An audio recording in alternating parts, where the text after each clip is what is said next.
que nos ha inspirado, que nos ha conectado contigo, que nos ha enfocado hacia tu grandeza. Señor, ayúdanos a seguir recibiendo de ti ahora en la palabra, Señor. Queremos el pan que viene del cielo, lo necesitamos cada día lo necesitamos, Señor. Por favor, trasciende las limitaciones de tu siervo para poder llegar a cada corazón, a cada alma que está aquí reunida y a los que nos están siguiendo desde sus casas. Señor, oramos también por los que están ahora en este periodo de vacaciones.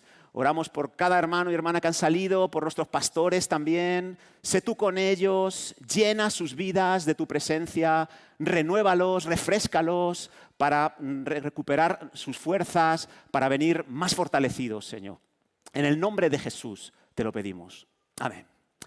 Amén, hermanos. Pues vamos a ir hacia adelante porque a pesar de que es verano, seguimos reforzando, potenciando el lema, el enfoque que entendemos que Dios quiere que tengamos durante este 2025. Y es ver a Jesús.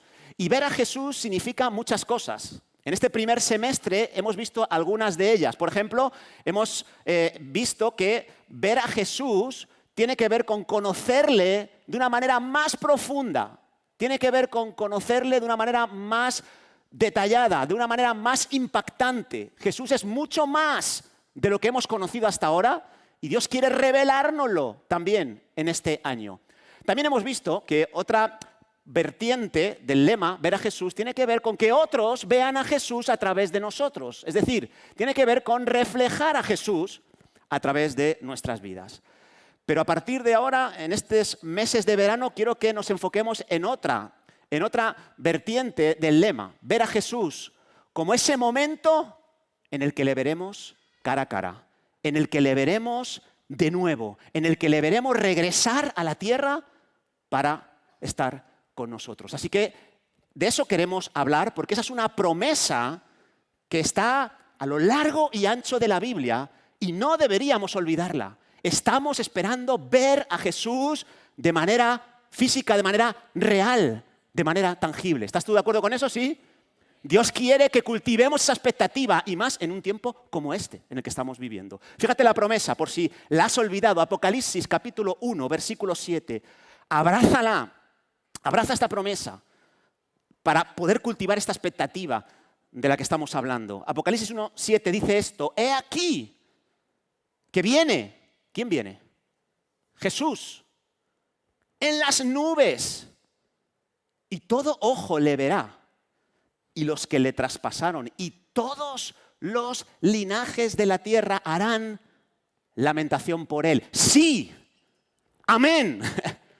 Así de claro en la Biblia. Qué tremendo. Se nos está asegurando aquí que va a volver Jesús. Y va a volver no como la primera vez que vino.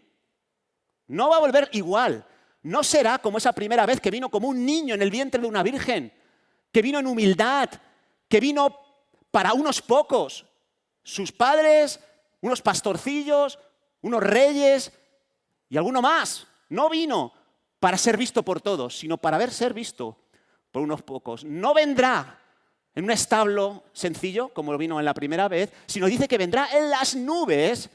Y esto simboliza que cuando vuelva Jesús no va a volver de cualquier manera, va a venir de manera gloriosa, esplendorosa, de manera poderosa. Vendrá con un esplendor, irradiando todas sus virtudes, todos sus atributos, los va a ir reflejando hacia todas las personas. Todo ojo le verá. No será una manifestación oculta, será una manifestación universalmente visible. Todo ojo lo verá. No va a estar limitado a un grupo selecto. No va a estar limitado a una nación o a un par de ellas. De todas las naciones, de todos los linajes, todos lo van a ver. Es para todos. ¡Wow! Ver a Jesús significa eso. Que estamos esperando ese día. Ese glorioso día. Ahora, nos dice algo este pasaje. No todos van a tener la misma reacción ese día. No todos, cuando le vean a Jesús viniendo en las nubes de manera gloriosa, esplendorosa, poderosa, no todos van a responder igual. Algunos se van a alegrar un montón y van a decir: ¡por fin! ¡Ven Jesús! Pero otros dicen que van a lamentar profundamente. ¿Qué van a lamentar? La decisión que tomaron en vida, la decisión que tomaron aquí en la tierra de rechazarle como Mesías. Todos los que le rechazaron cuando vino por primera vez y todos los que lo rechazan de todas las naciones, de toda lengua, de todo linaje, dice que lamentarán profundamente ese día en el que Jesús regresará. No van a gozarse, no van a celebrar con la segunda venida. Otros sí, otros se alegrarán y dirán, por fin, y tendrán la capacidad de ver el nacimiento de una nueva era, del siglo venidero, del establecimiento del reino de los cielos de manera perfecta.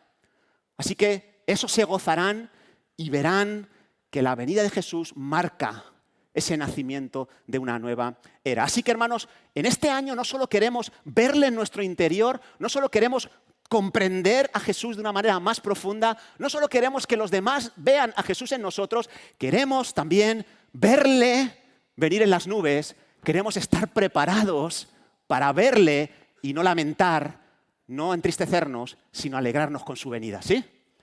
Y eso es lo que queremos hacer en este año y es lo que vamos a reforzar en los meses de julio y también en parte de agosto. Así que estamos esperando ver a Jesús. ¿Pero cuándo sucederá esto? Porque la Biblia nos dice, he aquí que viene. He aquí que viene, es una promesa. Ahora, ¿cuándo vendrá? Sabéis muchos que es imposible saber el día y la hora. No lo sabe nadie y el que diga que lo sabe está mintiendo. Mintiendo conscientemente o autoengañándose a sí mismo, porque no lo sabemos. Pero sí sabemos algo al leer la Biblia.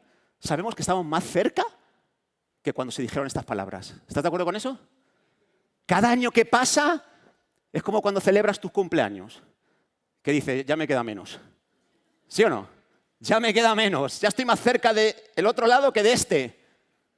Lo mismo sucede en la vida espiritual. Cada año que pasa estamos más cerca de este glorioso momento. No sabemos el día ni la hora, pero sabemos que estamos cada vez más cerca. ¿Y por qué lo sabemos? Porque hay un montón de información acerca de este evento glorioso, el de la segunda venida en la Biblia.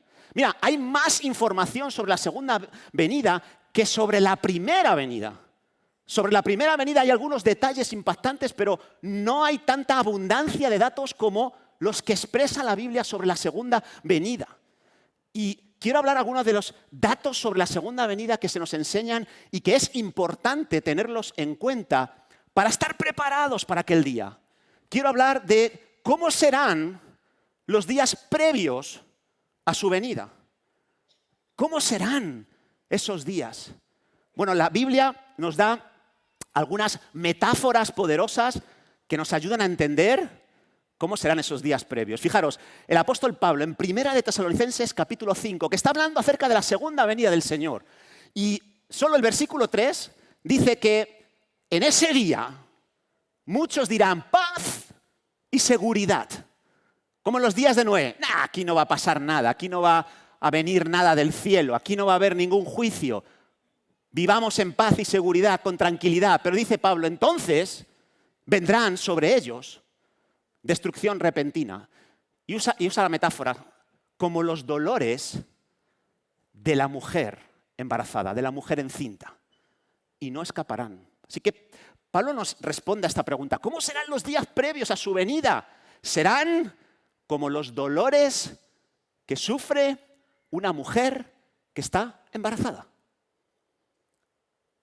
Jesús en su discurso escatológico, Mateo 24, versículo 8, también asocia con la misma metáfora estos días previos a la segunda venida. Dice, y todo esto menciona una serie de señales y acontecimientos que sucederán y los bautiza de la siguiente manera. Todos esos acontecimientos serán principio de dolores. Y esa frase, principio de dolores, también está asociada a los dolores de parto que tiene una mujer antes de dar a luz una nueva vida.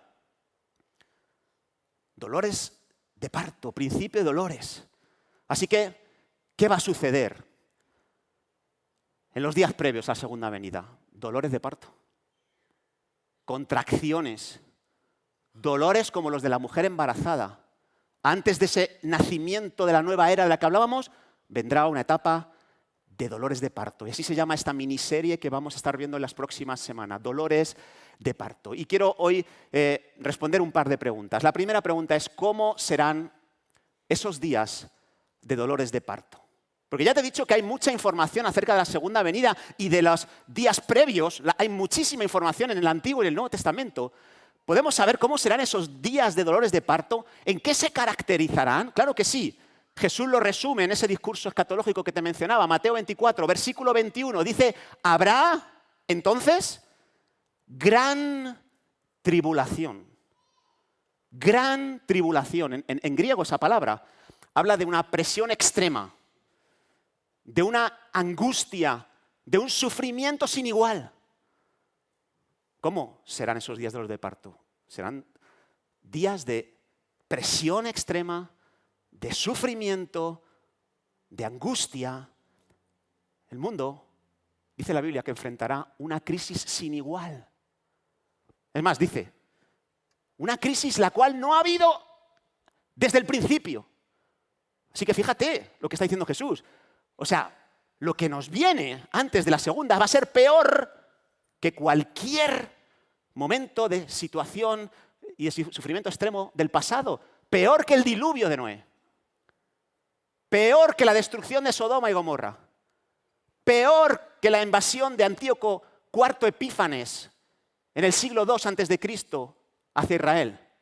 Peor que la devastación de Jerusalén en el 70 después de Cristo. Peor que la Primera Guerra Mundial. Peor que la Segunda Guerra Mundial. Peor que las guerras de los cruzados. Peor que cualquier otra guerra que hayamos visto antes. Pero calla, que va a ser peor de todo lo que pueda suceder después. No va a haber una experiencia tan extrema de sufrimiento como la que se espera para esos días de dolores de parto. Así que, hermanos, ¿qué nos espera? Un parto difícil, ¿no? Un parto intenso. Lo dijo Pablo, lo dijo Jesús, lo dijo el apóstol Pedro y también uno de los discípulos más cercanos de Jesús, el apóstol Juan. El apóstol Juan escribió cuatro cartas en el Nuevo Testamento. La última de ellas es la carta del Apocalipsis. Apocalipsis significa revelación. También se puede traducir como quitar el velo para que podamos entender, para que podamos ver. Y Apocalipsis es una revelación de Jesucristo. Es una revelación de los planes que Dios tiene para los últimos tiempos. Apocalipsis nos quita el velo. Cada vez que lo leemos, nos quita el velo y nos ayuda a entender la verdad de todo lo que está pasando aquí y ahora. Y por eso necesitamos acudir a Apocalipsis, aunque sea durante estos meses. ¿Os parece? ¿Sí? Aunque deberíamos a menudo acudir a Apocalipsis, porque es un libro de revelación. Y déjame decirte que aunque ya lo hayas leído un montón de veces y lo hayas estudiado, tú y yo somos muy torpes a la hora de mantener las revelaciones que recibimos. Tú y yo tenemos la facultad de que nuestro entendimiento se entorpezca, se entenebrezca según vamos avanzando en nuestro día a día. Y esa torpeza para percibir la verdad de Dios, para recordar la revelación de Dios, nos puede hacer tropezar, nos puede hacer que nos abandonemos, que nos durmamos, y puede hacer esto que no estemos preparados para ver a Jesús en su segunda venida. Por eso necesitamos Apocalipsis, y Apocalipsis, como digo, es un libro que está dividido en 3 partes. Fíjate, Apocalipsis 1:19 nos da un poco el esquema de lo que se va a hablar en Apocalipsis. 3 cuestiones. La primera dice, escribe las cosas que has visto. Lo primero que escribe Apocalipsis, lo primero que escribe Juan en Apocalipsis es lo que ha visto. Capítulo 1. ¿Qué ha visto Juan? Ha visto al Jesús glorificado. A Jesús, después de haber resucitado, después de haber ascendido, ha tenido una visión de ese Jesús, que ya no es como el Jesús que conoció él cuando caminaba a su lado. Es un Jesús muy diferente. Te animo a que leas el capítulo 1 para que veas qué clase de Jesús tenemos nosotros en el cielo intercediendo por nosotros. Capítulo 2 y 3 hablan de la segunda temática del libro de Apocalipsis. Las cosas que son. Las cosas que son. Y Juan está hablando acerca de la situación que están viviendo 7 iglesias que estaban ubicadas en la antigua provincia de Asia romana, lo que hoy es Turquía, Turquía oeste. Así que capítulo 2 y 3 está trayendo una revelación de las cosas que son en la época en las que está escribiendo Juan. Cómo estaban las iglesias en esa época. Y, por último, la última sección de Apocalipsis tiene que ver con las cosas que han de ser después de estas que has escrito. Capítulos del 4 al 22. Y todos esos capítulos nos hablan de los eventos futuros, las cosas que han de suceder. Así que si nos inmiscuimos en estos capítulos del 4 al 22, vamos a poder descubrir, vamos a poder entender la verdad de Dios en lo que está sucediendo en nuestras vidas en el día de hoy. Y yo quiero empezar por Apocalipsis capítulo 6. La semana que viene nuestro hermano Raúl vendrá a hablar del capítulo 4 y el capítulo 5. Pero queremos empezar por el capítulo 6 porque el capítulo 6 revelan estos inicios de dolores de parto de los que estábamos hablando. Revelan cuáles son los indicios que apuntan a ese nacimiento de una nueva era que nos espera en el futuro. Así que vamos a leerlo en Apocalipsis capítulo 6 para poder desenmarañar un poquito la información que aparece ahí. Dice así, es Juan, que está teniendo esas revelaciones de lo que ha de suceder en el futuro. Dice, vi cuando el Cordero abrió uno de los sellos y oí a uno de los 4 seres vivientes decir, como con voz de trueno, ven y mira. Y miré y he aquí un caballo blanco, y el que lo montaba tenía un arco, y le fue dada una corona, y salió venciendo y para vencer. Cuando abrió el segundo sello, oí al segundo ser viviente que decía, ven, mira. Y salió otro caballo, bermejo, y el que lo montaba le fue dado poder de quitar de la tierra la paz, y que se matasen los unos a los otros, y se le dio una gran espada. Cuando abrió el tercer sello, oí al tercer ser viviente que decía, ven y mira. Bueno, déjame hacer un paréntesis. Estos seres vivientes que aparecen en el capítulo 4 de Apocalipsis son como 3 ángeles de una jerarquía, de una categoría superior. 4 ángeles que están velando por la situación en la tierra, en los 4 puntos cardinales, y son ellos los delegados de desatar los acontecimientos, de ordenar que se lleven a cabo los acontecimientos que se están describiendo. Y en el original, cuando aparece ese ven y mira, en el original no es ven y mira como se traduce en la Reina Valera. Cuando estos seres vivientes hacen salir a esos 4 jinetes de los que estábamos leyendo, la versión original dice ven, manifiéstate, manifiéstate, ¿vale? Como detalle. Dice, versículo 5, el tercer ser viviente le dice, ven, manifiéstate, y miré, y aquí un caballo negro, y el que lo montaba tenía una balanza en la mano, y oí una voz de en medio de los 4 seres vivientes que decía, 2 libras de trigo por 1 denario, y 6 libras de cebada por 1 denario, pero no dañes ni el aceite, ni el olivo, ni el vino, perdón. Cuando abrió el cuarto sello, oí la voz del 4 ser viviente que decían, ven, manifiéstate. Y miré y he aquí un caballo amarillo, y el que lo montaba tenía por nombre Muerte, y el Hades le seguía, y le fue dada potestad sobre la 4ª parte de la tierra para matar con espada, con hambre, con mortandad y con los depredadores de la tierra. Cuando abrió el 5.º sello, vi bajo el altar las almas de los que habían sido muertos por causa de la palabra de Dios y por el testimonio que tenían. Y clamaban a gran voz diciendo, ¿hasta cuándo, Señor santo y verdadero, no juzgas y vengas nuestra sangre en los que moran en la tierra? Y se les dieron vestiduras blancas y se les dijo que descansaran todavía un poco de tiempo hasta que se completara el número de sus consiervos y sus hermanos, que también habían de ser muertos, al igual que ellos. Miré cuando abrió el 6.º sello y he aquí hubo un gran terremoto y el sol se puso negro como tela de cilicio y la luna se volvió toda como sangre y las estrellas del cielo cayeron sobre la tierra como la higuera deja caer sus higos cuando es sacudida por un fuerte viento. Y el cielo se desvaneció como un pergamino que se enrolla. Y todo monte, toda isla se movió de su lugar. Y los reyes de la tierra, y los grandes, y los ricos, y los capitanes, y los poderosos, y todo siervo y todo libre, se escondieron en las cuevas y entre las peñas de los montes, y decían a los montes y a las peñas: caed sobre nosotros. Fijaros, escondednos del rostro de aquel que está sentado sobre el trono y de la ira del Cordero.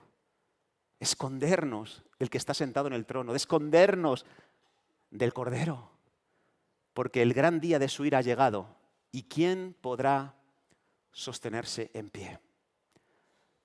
¿Qué va a suceder antes de la segunda venida? Dolores de parto. ¿Qué significan estos dolores de parto? ¿Cómo serán esos días de dolores de parto? Lo hemos leído ahí. Déjame comenzar por algo que aparece en el capítulo 5, versículo 1.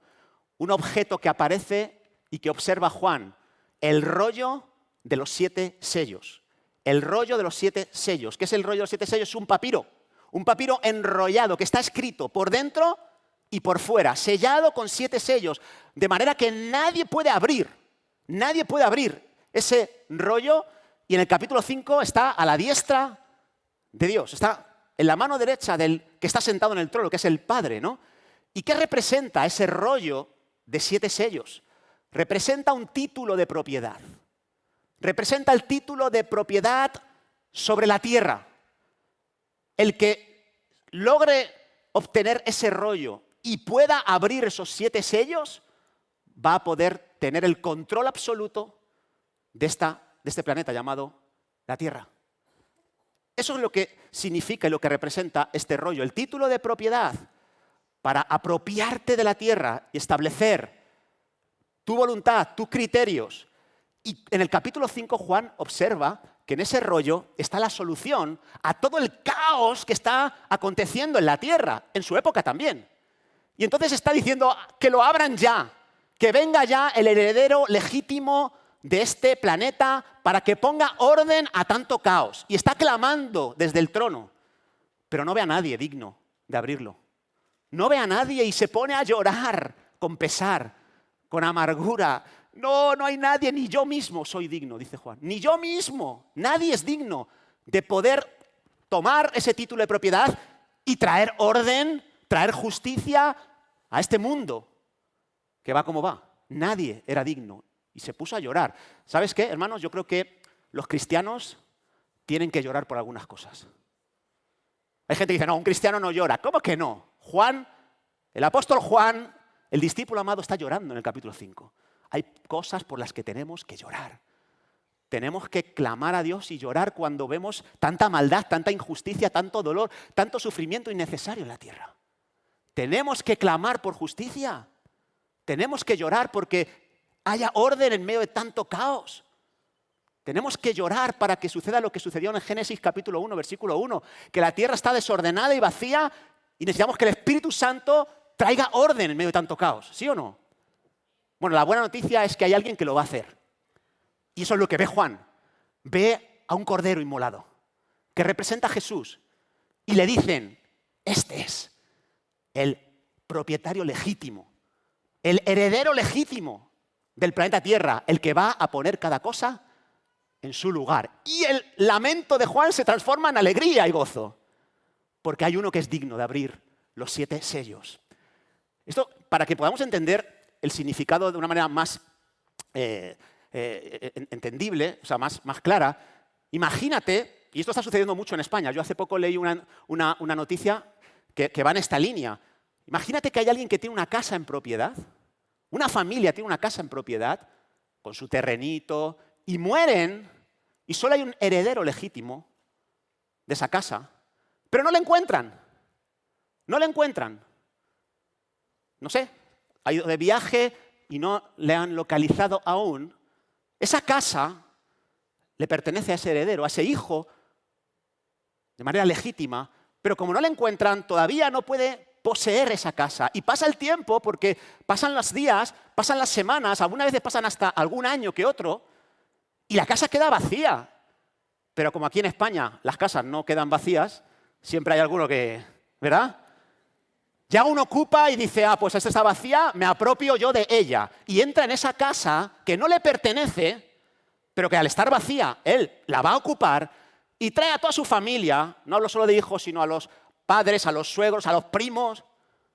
Los trae y traen sus coches y lo aparcan en el jardín de esa casa y disfrutan de esa posesión y consumen luz, consumen agua, destrozan la vivienda y la vivienda se va deteriorando según avanzan los días, se llena de basura y se convierte en un foco de conflicto esa casa para los vecinos que están a su alrededor, porque no respetan los horarios, hasta que el heredero es localizado, hasta que el heredero se entera del fallecimiento de estos familiares y se entera de que él es el propietario legítimo de esa vivienda. Y entonces aparece con los papeles y ejerce su derecho sobre su propiedad y empieza a cambiar toda la película. ¿Entiendes el paralelismo? Algo parecido es lo que está sucediendo en el capítulo 6 de Apocalipsis. Jesús es el heredero. A él se le ha entregado todo lo que sucede en la tierra. La Biblia dice que sobre él fueron sujetadas todas las cosas que pertenecen a este mundo. Pero aún no vemos que todas las cosas le estén sujetas. Aún no se ha apropiado totalmente, aún no ha establecido su buena, perfecta y agradable voluntad. Es cuestión de tiempo, pero va a llegar un momento en el que va a coger ese rollo y va a empezar a tomar lo que es suyo. Va a tomar su posición y va a echar a los ocupas. Y va a desmantelar el caos, la suciedad, la basura. Todo lo que se ha hecho en su propiedad, él va a poner los puntos sobre las íes. ¿Estás de acuerdo con esto?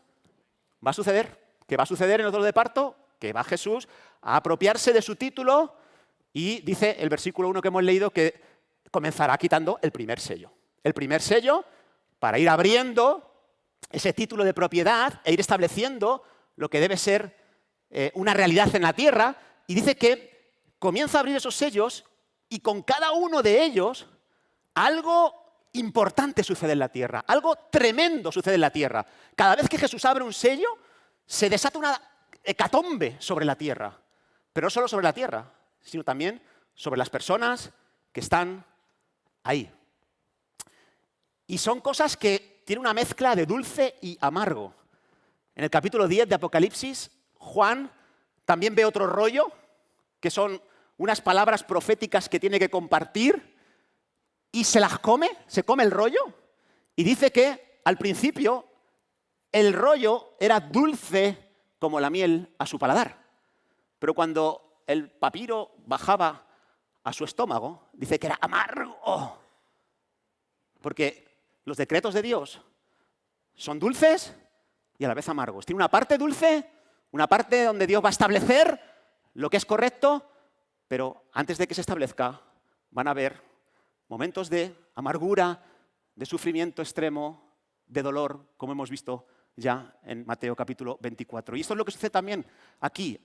Todo lo que va a suceder es bueno, es necesario, pero a veces va a venir acompañado de una presión extrema. Así que, ¿cómo serán esos días de dolor de parto? Se desata ese primer sello y aparece un jinete montado en un caballo blanco.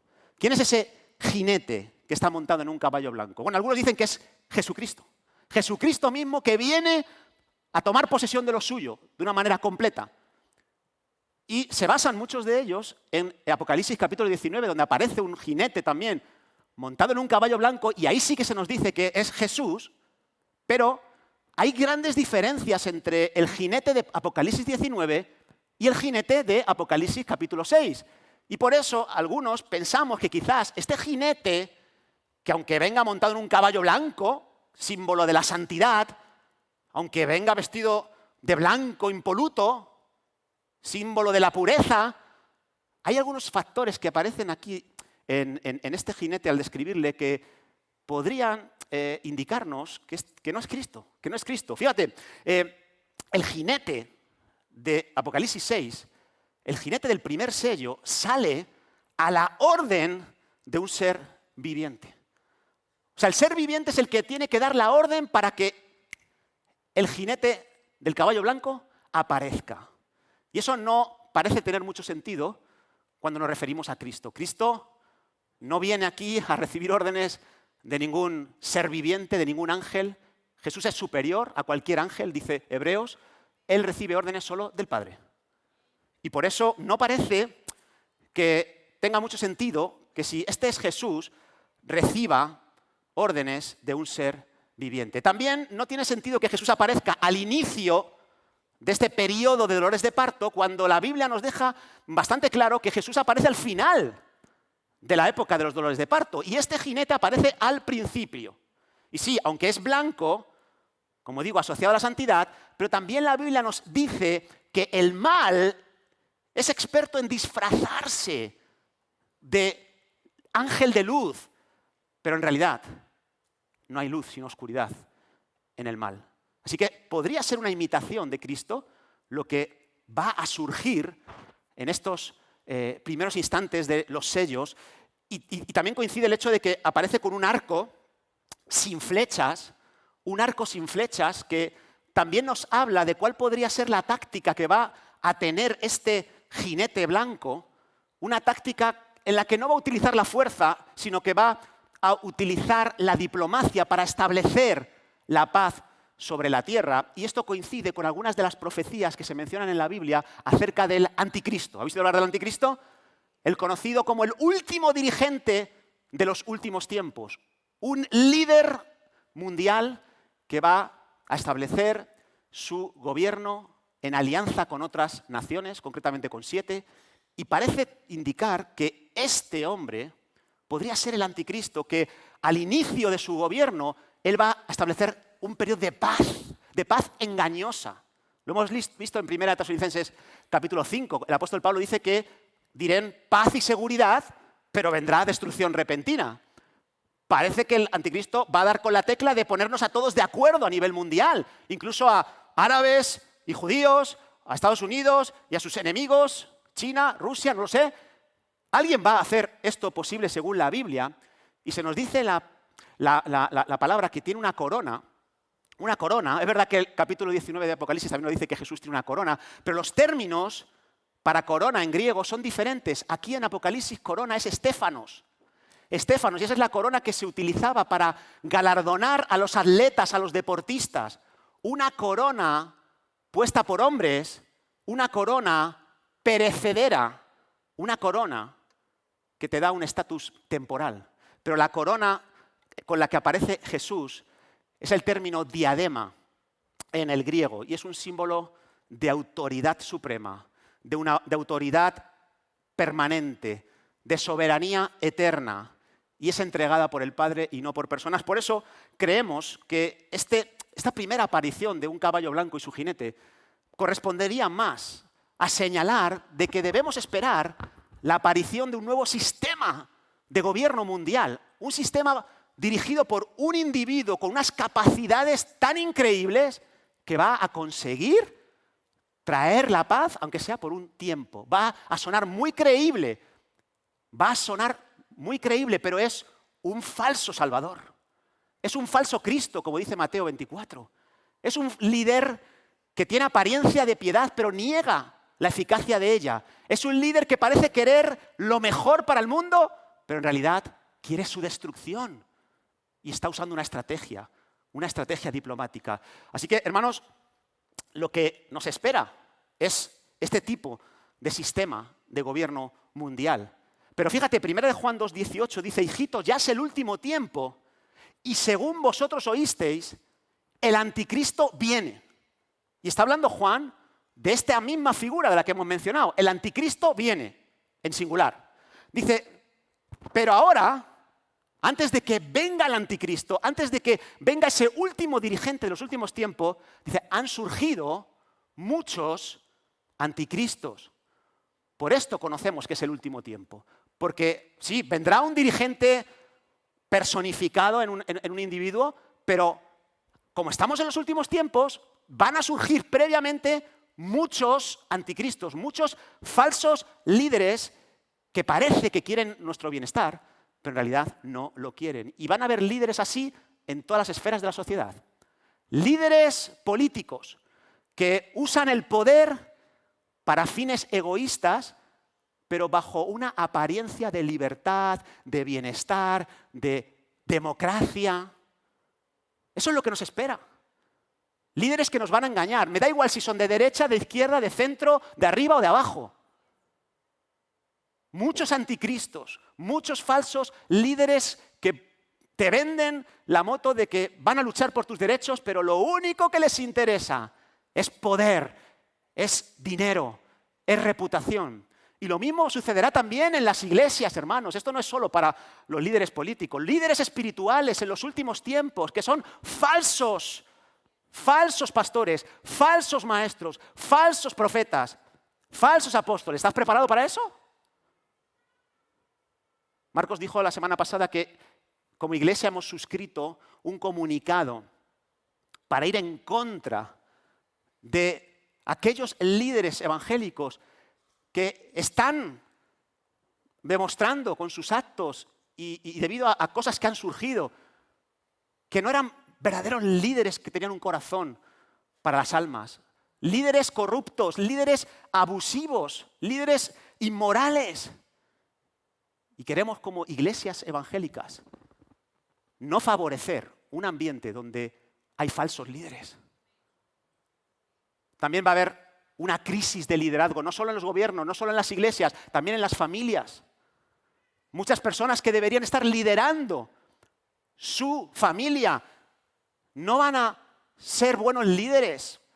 Muchos que aparentan amar a sus hijos porque aparentemente pues están encargándose de cuidarles en sus necesidades, en realidad no son buenos líderes porque no tienen ningún interés en relacionarse con ellos. ¿Y sabes qué? Las necesidades materiales son importantes para nuestros hijos, pero las necesidades afectivas y relacionales son superiores. Son superiores.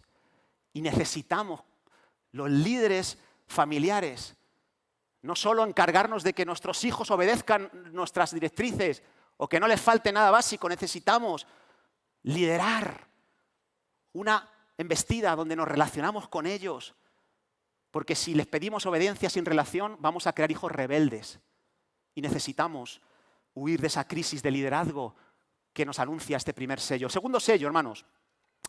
Aparece un caballo, dice bermejo, que significa rojo. Rojo, dicen algunos, color fuego, rojo, color sangre, y hay un jinete montado en este segundo caballo. ¿Y qué representa? Representan conflictos, representan disputas, representa violencia, representa guerra, derramamiento de sangre. Así que después de esa primera etapa, la del anticristo en modo pacífico, en modo de dirigente diplomático que busca el bien de todos, de pronto empiezan a surgir las verdaderas características de este líder. Empieza a manifestarse lo que hay en su interior, la esencia de este líder. Y lo que hay es una espada, dice, una espada, el término en griego makaira, es una espada que se usaba para cometer asesinatos. Era una espada que se podía esconder perfectamente en la manga de una túnica y se usaba como apuñalamiento para destruir. Hay un juez llamado Aot que usa esta estrategia para matar a uno de los reyes que estaban sometiendo a Israel en aquella época. Es una espada que se usa para los sacrificios, una espada que se suele usar para pasarse por alto la justicia, para quitar la paz de la tierra. Así que, ¿qué nos espera en esta época de dolores de parto? Nos esperan conflictos, disputas. Nos esperan sociedades muy polarizadas. Nos esperan guerras entre países. Nos esperan conflictos muy profundos a nivel social, a nivel familiar. Nos esperan situaciones que nos van a sorprender matándose unos a otros. Nos espera un aumento del odio, un aumento de las divisiones, un aumento de la violencia física, verbal. Nos espera terrorismo de cualquier tipo. Nos espera anarquía, según lo que representa este caballo rojo. ¿Cómo serán esos días de dolores de parto? Tercer sello. Se abre el tercer sello, Jesús abre el tercer sello y aparece un caballo negro, y el jinete que lo montaba dice que tenía una balanza en la mano. ¿Qué representa este caballo negro? Este jinete negro representa una crisis económica. Siempre después de cada guerra, de conflictos, lo primero que se resiente en una nación, una sociedad, es lo económico. Surge una crisis económica. Tú sabes, aunque te pille lejos la guerra, por ejemplo, la guerra de Ucrania y Rusia, que nos pilla un poco lejos, ¿cómo revierte, cómo condiciona los precios de la gasolina, los precios de los productos básicos? ¿Verdad? Porque esa es la consecuencia de un estado donde hay conflicto constante, crisis económica, escasez, hambre, aflicción. Y por eso la balanza en la mano de este jinete, que representa pues, esa bancarrota, ese desequilibrio económico, representa un sistema donde se va a tener que racionar la comida, donde se va a tener que medir muy bien lo que se vende y lo que no se vende. Y fíjate, también una inflación brutal.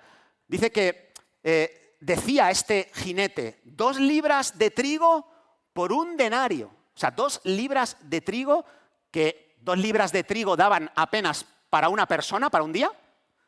Pues vas a tener que pagar el salario de un día.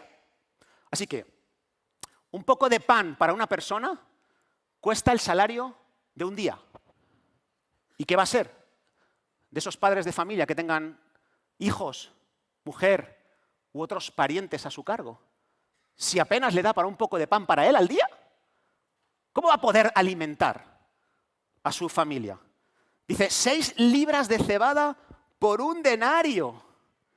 Es decir, un poquito de grano que se usa para animales o para la gente pobre, a un precio desorbitado, por las nubes. Y dice, no dañes ni el aceite ni el vino. Productos de gente de otra clase, de clase superior. Productos de lujo. No los dañes. ¿Por qué? Porque va a haber un desequilibrio económico tan grande que va a haber mucha gente pobre que no tiene para lo básico, pero va a haber gente que va a tener a niveles impresionantes. Va a tener para aceite, para vino, para Ferraris, para mansiones. Va a haber un desequilibrio y los ricos van a seguir teniendo incluso más, pero los pobres van a ser cada vez más pobres. Va a haber una desigualdad social muy importante. Ahora, ¿cómo serán esos días? Cuarto sello.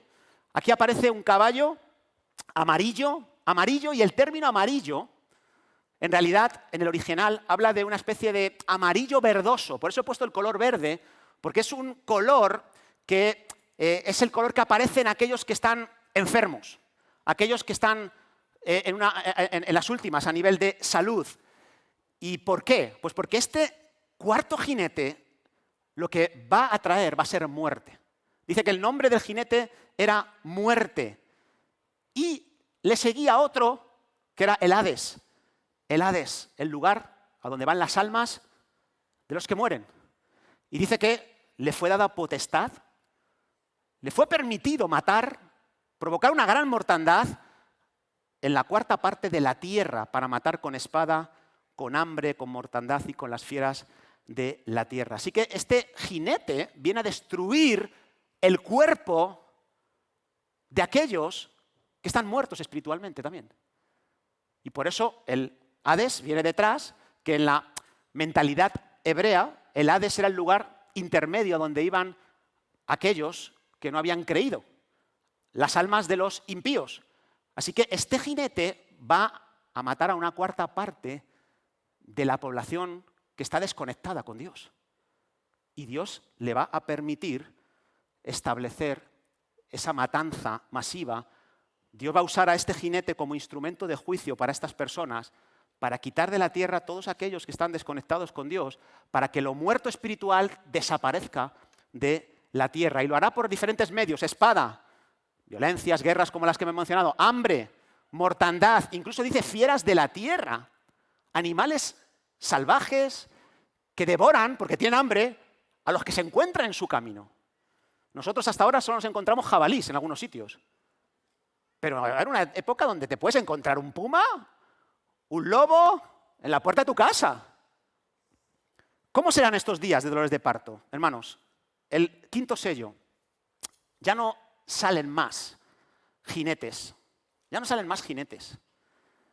Ahora lo que se nos presenta en los dos siguientes sellos son revelaciones que tenemos que tener en cuenta los que seamos fieles, ¿no? Dice que cuando abrió el quinto sello, vio bajo el altar las almas de los que habían muerto a causa de la palabra de Dios y el testimonio que tenían. Y clamaban a gran voz, diciendo: ¿hasta cuándo, Señor santo y verdadero, no juzgas y vengas nuestra sangre en los que moran en la tierra? Así que lo que se nos revela con el quinto sello es que, además de todo lo que hemos mencionado, los 4 jinetes y la devastación que van a realizar en la tierra, lo que anuncia con este quinto sello es el sufrimiento que va a venir por causa del Evangelio, por causa de la fidelidad a Cristo. Y ve bajo el altar, Juan, a esos que habían muerto por causa de su fe. Son mártires por haber predicado la palabra en un mundo que es contrario a Dios. Gente que dio testimonio de Jesucristo como el único Señor, el único Salvador, y parece que a alguien no le gustó ese mensaje. Parece que al anticristo y a sus secuaces, y en nuestro día sucede lo mismo, hoy tampoco interesa ni es conveniente escuchar que la máxima autoridad para nuestras vidas es Jesucristo. Eso no interesa, eso provoca rechazo de todo tipo, pues parece que no gustó y claro, les mataron. Y les vemos allí en el altar clamando por justicia, y cuando se les responde a este clamor se nos da una segunda revelación. Con ese quinto sello se nos da la revelación de que el sufrimiento va a venir por causa de Cristo, pero la segunda revelación, fíjate, dice el versículo 11, y se le dieron vestiduras blancas y se les dijo a estos mártires que descansasen por un poco de tiempo hasta que se completara el número de sus consiervos y sus hermanos que también habían de ser muertos. Se les da una segunda revelación. Sí, va a morir personas, van a morir muchas personas por causa de Cristo, pero también se nos anuncia que ese sufrimiento por causa del Evangelio no será en vano. Ese sufrimiento será recompensado. Y lo vemos ahí de manera implícita. Se les dieron vestiduras blancas a estos mártires y se les dio descanso. Descanso. Vestiduras blancas y descanso. Así que en el quinto sello se nos revela que sí, va a haber un costo por mantenerse fiel en los últimos tiempos, pero va a haber recompensas a la fidelidad y que todo lo que estamos haciendo va a ser visto desde el cielo, va a ser visto desde el cielo, aunque en la tierra solo encontremos desagradecimiento, una situación infructífera, oposición, adversidad, una mayoría de injusticia, una mayoría de opresores, pero el quinto sello nos recuerda a nosotros, va a haber recompensa. El cielo te está observando, el cielo te está mirando. Oh mujer, si estás recién convertida y te encuentras en un hogar donde tu esposo no es creyente, donde tus hijos no son creyentes y se oponen a tu fe, se burlan de ti, tu clamor es visto desde el cielo. Tu clamor es visto desde el cielo como fue visto desde el cielo este clamor de los mártires, y tu recompensa vendrá. Ten confianza en ello. Último sello, hermanos. ¿Cómo serán esos días de dolores de parto? Los previos a la venida de Jesús. Dice el versículo 12 que cuando abrió el sexto sello empezaron a darse un montón de catástrofes naturales y hubo un juicio de Dios manifestado en todo lo que hasta ese momento parecía estable. Bueno, pues todo eso comienza a temblar. Dice que hay terremotos, grandes terremotos. Dice que el sol se oscurece, se viste de negro, como alguien que se viste de cilicio, alguien que se viste de luto después de una pérdida. La luna se llena de sangre y eso es algo que aterroriza. Las estrellas empiezan a caer, como cuando caen los higos de la higuera y aún no es el tiempo. Dice el cielo se va a enrollar, los cielos se van a enrollar como un pergamino, demostrándonos que este mundo no es nuestro hogar permanente, es un hogar que va a pasar. Y dice que todo monte, toda isla, las cosas más firmes del planeta Tierra, dice que se van a remover. Se van a remover. Así que en este último sello se nos está anunciando algo tremendo. Todo lo que te parece que va a durar para siempre, todo lo eterno, se va a convertir en polvo. Va a desaparecer. Así que asegúrate donde pones tu esperanza. Cuida mucho de poner tu seguridad y confianza en cosas que ya Dios dice que van a desaparecer. La tierra va a desaparecer. Todo lo que quieras conseguir aquí va a ser destruido. Y no solo las cosas de este mundo, sino fíjate, ninguna persona va a poder permanecer indemne ante sus malos comportamientos. Nadie va a escapar de ese juicio. Fijaros, en el versículo 15, ni los reyes de la tierra, los máximos dirigentes del planeta, ni los grandes, son otro tipo de líderes influyentes, ni los ricos, que tienen un gran poder por sus posesiones, ni los capitanes, que son otros cargos, otras autoridades inferiores, ni los poderosos, ni los siervos, ni los libres, ninguno de ellos pudieron resistirse ante el Cordero de Dios, ante el heredero legítimo de este planeta que viene a establecer el orden en medio del caos. Y todos ellos se tienen que esconder en las cuevas, entre las peñas. Todos ellos. Nadie se salva por una gran posición que tengas, por un gran dinero que tú puedas haber acumulado. No te salvas. Así que ese es el escenario que nos presenta Juan de los últimos tiempos. Esas son las características de los dolores de parto que nos anuncian el nacimiento de una nueva era. Y déjame terminar con esto brevemente. ¿Qué debemos hacer durante estos acontecimientos? Vale, nos va a pillar esto aquí. Hay gente que dice que estos acontecimientos son del futuro más lejano y que no les acontecerá a la iglesia. Hay otros que sí. Bueno, imaginemos que sí, que nos va a pillar todo este caos, todo este desmoronamiento del que hemos estado leyendo. ¿Cómo deberíamos comportarnos? ¿Qué debemos hacer durante estos acontecimientos? Apocalipsis nos da las claves y lo vamos a ir viendo en las próximas semanas, pero déjame enunciarte un par de claves para no dejarte en el desierto de estos juicios de los sellos, ¿vale? No quiero que te vayas a tu casa diciendo, madre mía, no sé si voy a poder esperar hasta el domingo y encima me voy de vacaciones. No te quiero dejar en el desierto, hermano. No es mi mensaje hoy. ¿Qué debemos hacer? Mira, dos cositas. La primera, cuando empieces a ver estos dolores de parto, cuando empieces a ver estas contracciones, lo primero, dite a ti mismo, voy a seguir adorando a Dios. Sigue adorando a Dios, pase lo que pase. La adoración es una respuesta constante del pueblo en medio de todas estas catástrofes. Dentro de 2 semanas hablaré de Apocalipsis 7, hablaremos de los 144.000 y de una gran multitud. Y veremos cómo ellos pasan por esta situación con victoria. Y entre otras cosas que hicieron, una fue adorar a Dios independientemente del caos. Apostaron por la fe antes que por cualquier otro factor. ¿Y sabes qué? Nuestra fe funciona aun cuando el mundo no funcione. Nuestra fe funciona cuando todo lo demás es un caos. Mantente adorando a Dios. Acuérdate de Job. ¿Sabes cómo comienza el libro de Job, verdad? Una apuesta en el cielo. Dios y el diablo.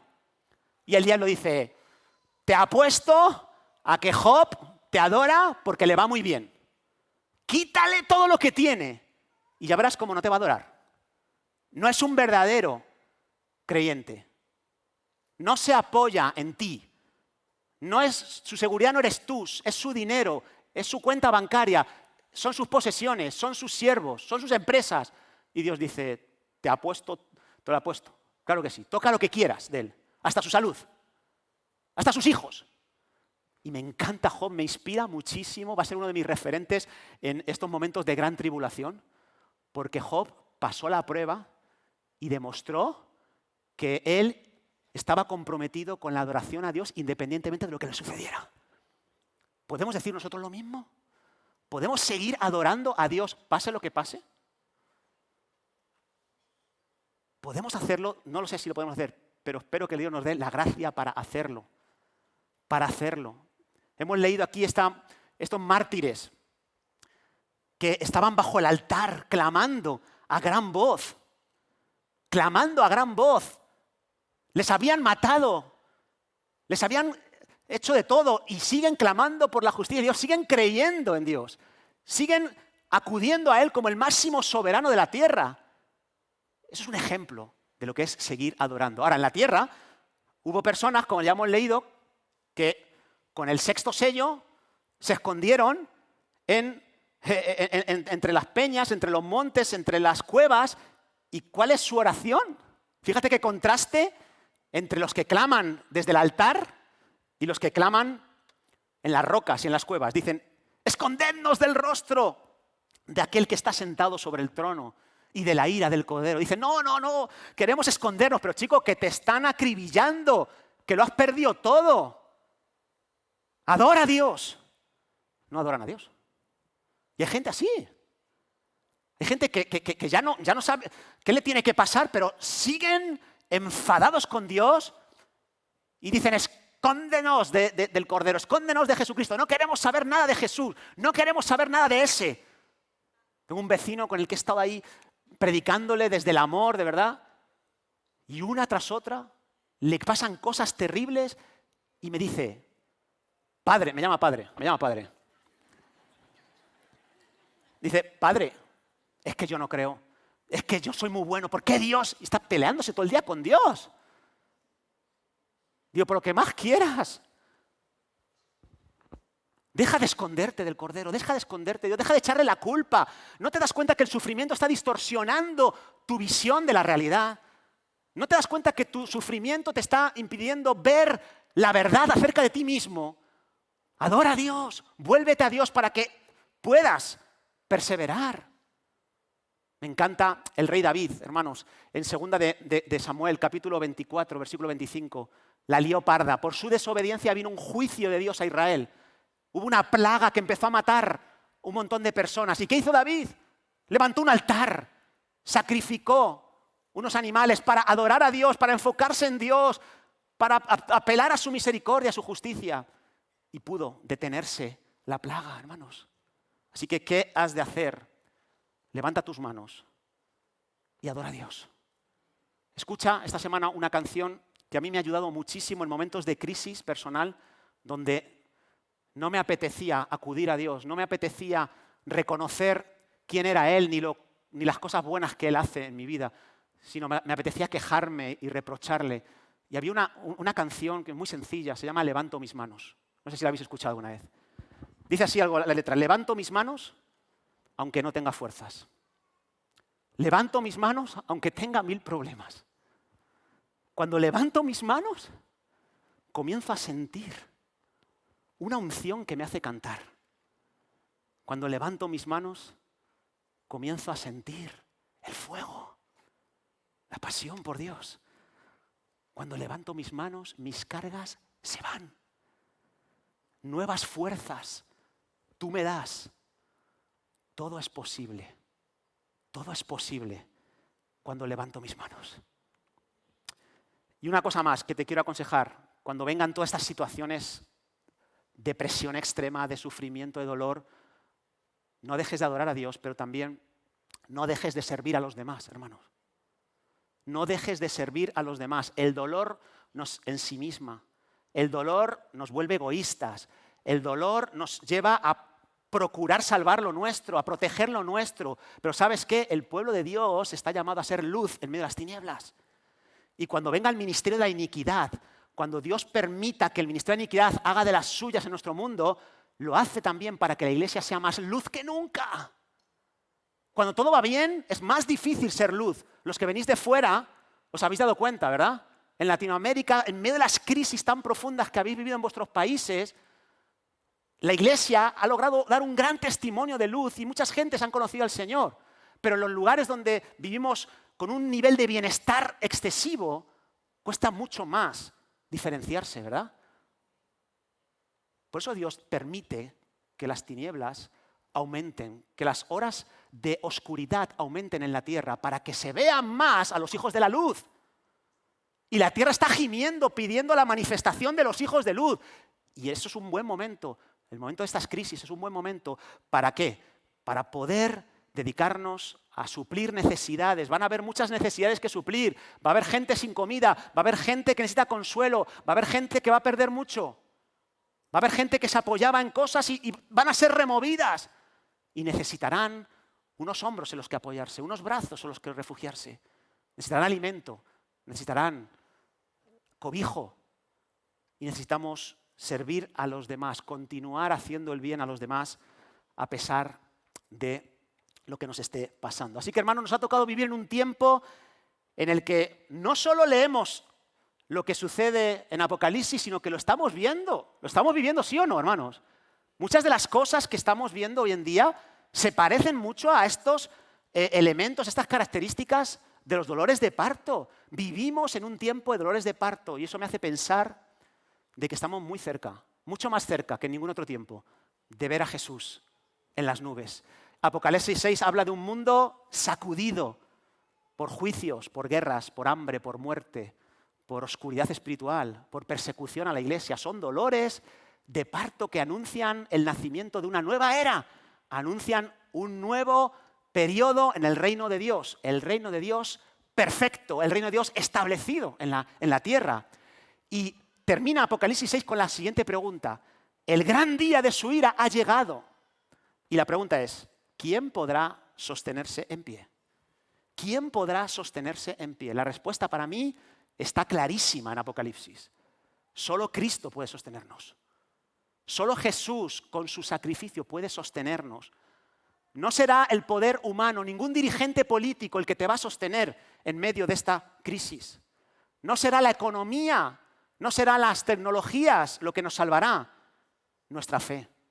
Nuestra fe, que sí funciona cuando todo lo demás no funciona, nos dará descanso y nos ayudará a enderezarnos aunque todo se tuerza. Solo Cristo, solo el Cordero inmolado puede sostenernos, hermanos, en pie en el día del juicio. Lo vamos a ver en Apocalipsis capítulo 7. Solo Cristo nos puede ayudar. Y es verdad, sucederán cosas de presión extrema, de sufrimiento, de dolor, pero veremos un nuevo nacimiento. Estaba recordando, y con esto termino, hermanos, el nacimiento de mi primer hijo. Fue un momento muy difícil. Estuvo mi esposa 9 horas en el paritolio dilatando. 9 horas. Y yo acompañándola en ese momento. Y escuchando durante 9 horas gritos desesperados en los paritorios de al lado. ¡Guau! Yo no tengo miedo a un quirófano, no tengo miedo a estar con mi mujer cuando da luz, pero te prometo algo, que en esas 9 horas escuchando tanto drama a mi alrededor, la verdad que un poco de nerviosismo me entró y llegué a orar si puede ser que pase de mí esta copa. No te voy a engañar. De pronto entraban los facultativos médicos a la habitación, me hacían salir para revisar a mi esposa y en una de esas que salgo, estoy en el pasillo y ahora la que grita es mi mujer. ¡Guau! Y yo digo, ¿qué estará pasando? Y escucho a las enfermeras, madre mía, que no podemos, que no podemos, que no podemos. Y guay. Dicen, llama al marido. Digo, wow. ¿A mí para qué? Llama al marido y la veo que me dice, papá, ven para acá. Y yo, como cordero al matadero. Resulta que a mi mujer se le había olvidado quitarse el anillo de boda. Se le habían hinchado los dedos un montón y estaban queriendo romperle el anillo por si tuvieran que meterla al quirófano. Y claro, estaban haciendo ahí barbaridades y mi mujer tenía el dedo que parece una morcilla de Burgos. Y me dicen, a ver, papá, a ver si tú tienes porque nosotros no tenemos paciencia. Y yo ahí, con una precisión de relojero, intentando romperle el anillo que tanto me había costado. No fue fácil el parto de nuestro primer hijo, pero no queda ahí, hermanos. Después de 9 horas de dilatación, entra el que iba a asistir a mi mujer en el parto, me dice, sal, vuelvo a salir, al rato sale y dice, mira, me tengo que llevar a tu mujer al quirófano. Digo, ¿qué ha pasado? Dice, no te preocupes, pero es que el niño está muy encima y por si tenemos que hacer una cesárea, lo quiero llevar al quirófano. Me dice, no vas a poder estar. Y yo digo, vaya, qué pena. No, me dio pena, sinceramente. Se fue al quirófano y después de unos minutos se llevan a la compañera del paritorio, se la llevan detrás y después de 1 hora y pico aparece la compañera con su hijo y con el esposo y mi mujer todavía no aparecía. Una angustia tremenda, un malestar. Y yo ya entrando por ese pasillo oscuro de los quirófanos, oiga, perdone, ¿saben algo de mi mujer? Por favor, salga de aquí, ya le informarán. Yo digo, wow, aquí ha pasado algo. Después de varios minutos aparece mi hijo en una incubadora llorando. ¡Ah! Digo, ¿qué ha pasado? Dice, no, ha sido un parto difícil, pero ya le dirán, nos lo llevamos a la incubadora. Digo, oiga, ¿pero qué? ¿Me pueden decir algo? Después de más de media hora aparece el médico y dice, no te preocupes, es que hemos tenido que sacarle por forceps y le han dañado el hombro y tiene una parálisis del hombro y tal, pero nada, le vamos a llevar allí a observación, vete a la secretaría del hospital para los papeleos. Digo, pero mi mujer, no te preocupes, que ya saldrá, está bien, pero por favor, ¿puedo verla? No puedes verla, espérate un momentito. Madre mía. Dice, vete a la secretaría del hospital para registrar a tu hijo porque va a pasar varios días en cuidados intensivos. Y claro, estaba en un hospital, La Paz, en obras. Para llegar a un punto en el que tardaría 2 minutos, tardé casi 40 minutos teniendo que rodear por pasillos llenos de andamios y no sabía ni por dónde me entraba. Por fin llegué a la secretaría, me faltaba un documento, en fin, no te quiero hacer muy largo. Pero hermano, yo a las 3 de la mañana me senté en una silla, después de que llevaba allí desde las 12 del mediodía. Fue tremendo. Pero ¿sabes qué? Cuando bajé al lugar de cuidados intensivos y pude coger a mi hijo, todo lo que había pasado teniéndole a él en mis brazos, todo ese dolor, toda esa tensión, todo ese miedo, se transformaron en un gozo puro, en una alegría increíble. Se me salían las lágrimas de ver esa belleza tan preciosa que era mi hijo, igualito a mí. Y así también. No sé cómo interpretar ese aplauso. Sí. Así también será con Cristo, hermano. Después del dolor, del sufrimiento, del miedo, del estrés, de la tribulación, después de todo eso que vendrá, de una o de otra manera, en un grado o en otro, vendrá a nuestras vidas. Después de eso, vendrá la gloria, vendrá el gozo puro, el gozo perpetuo. Y por eso estos dolores de parto vendrán, pero son el preámbulo de una maravillosa experiencia con el Señor Jesucristo. ¿Amén? ¿Por qué nos ponemos en pie y cerramos en oración? La semana que viene vamos a hablar del trono de Dios. Nuestro hermano Raúl va a hablar, nos va a ayudar a centrarnos en adorar a Dios en medio de los dolores de parto. Pero vamos a orar, hermanos. Vamos a orar un momentito para centrar nuestra mirada en Jesús, para poder gozarnos por adelantado de ese alumbramiento que estamos esperando, de esa venida maravillosa, gloriosa de Jesucristo, aún sabiendo que habrá temores, frustración, intensidad de todo tipo, presión extrema. A pesar de eso, confiamos por la fe en que vamos a experimentar un gozo perpetuo, una alegría increíble al tener a Jesús con nosotros, al ser suyos. Señor, ayúdanos, Dios, a mantenernos en adoración a ti, como lo hizo Job, como lo hizo David en medio de las plagas que acecharon a su nación, como lo hizo Habacuc, Señor, cuando descubrió que el juicio venía sobre Judá en forma de asedio babilónico, y él decidió adorarte, levantar sus manos aunque no tenía fuerzas. Ayúdanos a seguir sirviendo a los demás, pase lo que pase, a no huir del sufrimiento simplemente, a enfrentarlo contigo y ayudar a otros a enfrentarlo también, a ser columnas y soportes para otros. Señor, en el nombre de Jesús, queremos verte en el futuro y verte aquí y ahora, Señor. Queremos verte, ser de los que no retroceden, ser de los que confían en ti, ser de los que apuestan por la fe, Señor. Y yo no sé si aquí hay alguien que nunca antes ha depositado su fe y su confianza en Jesús. Yo no sé si aquí hay alguien que en medio de su día a día ha decidido esconderse de Dios, darle la espalda. Quiero animarte a que consideres esa posición. Quiero animarte a que aceptes a Jesús, que abraces la fe, una fe que sí funciona cuando todo lo demás se desmorona. Cielo y tierra pasarán, pero su palabra no pasará. Si hay alguien aquí que nunca antes ha entregado su vida a Jesús, quiero animarte a que al finalizar esta reunión puedas venir a este lugar, a mi izquierda, a tu derecha, aquí junto a la cruz. Van a haber personas que van a orar por ti. Van a haber personas que te van a dar un manual de instrucciones para sobrevivir en una etapa de dolores de parto. Te animo a que vengas, no lo dejes para mañana. Señor, gracias te damos. Amén. Gracias, Jesús. Te adoramos, Jesús. Santo, santo, tú eres digno. El cantar